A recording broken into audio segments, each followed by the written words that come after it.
First, we're going to learn about linear functions. What's important about a linear function is that the highest exponent, aka the largest exponent, is equal to 1. So for example, y equals x is a linear function. This is also called the parent graph. And we can have different variations. Y equals 1/2 x minus 2, y equals negative 3x plus 2.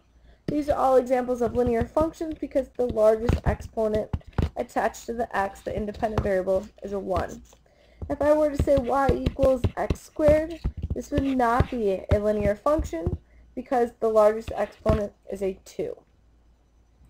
The general shape of a linear function is a straight line. The nice part about linear is it tells you exactly what it is.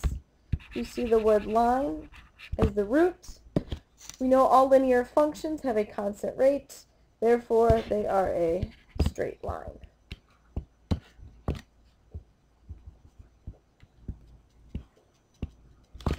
Next, we can identify a linear function by a table of values.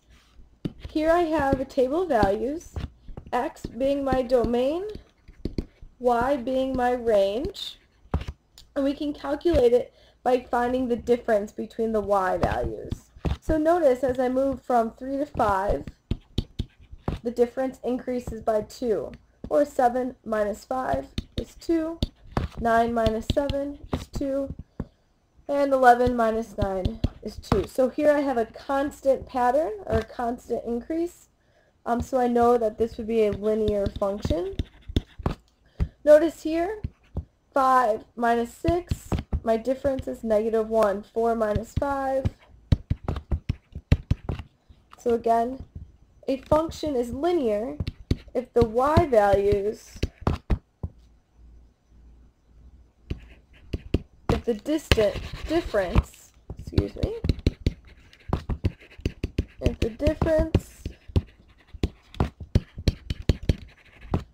of the y values is constant, meaning it increases or decreases by the same number, which we have here and here.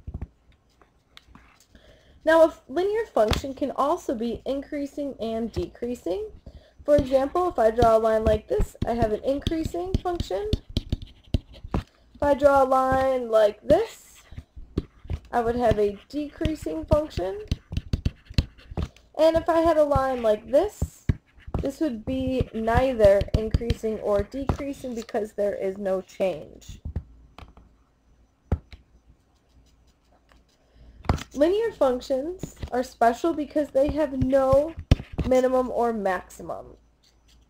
If you look at the graph above, you would notice that the graph continues in the x direction forever, on the positive x and positive y when I'm looking at this graph. So it goes on forever to positive infinity and negative infinity. So there is no minimum or maximum value.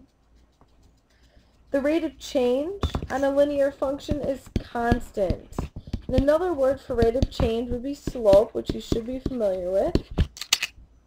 And what makes something linear is the slope is constant.